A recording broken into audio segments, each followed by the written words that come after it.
मराठवाड्यातला सगळा मराठा हा कुणबी आहे.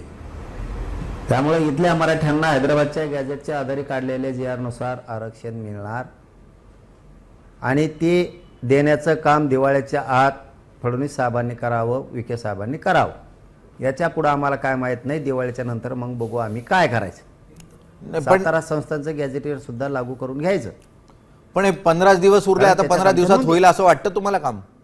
उगाच काहीतरी काढायचं, समान आडनाव व्हायचं आणि याचं आणि काय. 15 दिवस आहे आता दिवाळीला, 15 दिवसात होईल काम? सुरुवात वाटते तुम्हाला 15 दिवसात होऊ शकेल हे सगळं? त्याला सरकारने मनात घेतल्यावर काय पण होतं. आता त्या अतिवृष्टीमुळे म्हणून आम्ही गप्प बसलो की शेतकऱ्यांवरती संकट आलंय. बरोबर की आपण वेळ दिला पाहिजे. आता GR निघालाय, होणारच आहे. दादा सरळ आणि सोपं सांगतो बाबा, हैदराबादच्या गॅजेटियरमध्ये मराठवाड्यातला सगळा मराठा कुणबी आहे.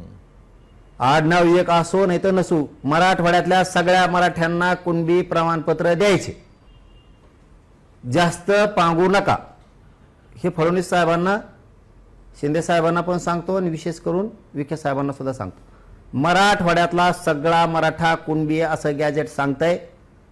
त्या GR नुसार मराठवाड्यातल्या मराठ्यांना सगळ्यांना कुणबी प्रमाणपत्र द्या. विषय हाताच्या बाहेर जाऊ नका, पांगू नका.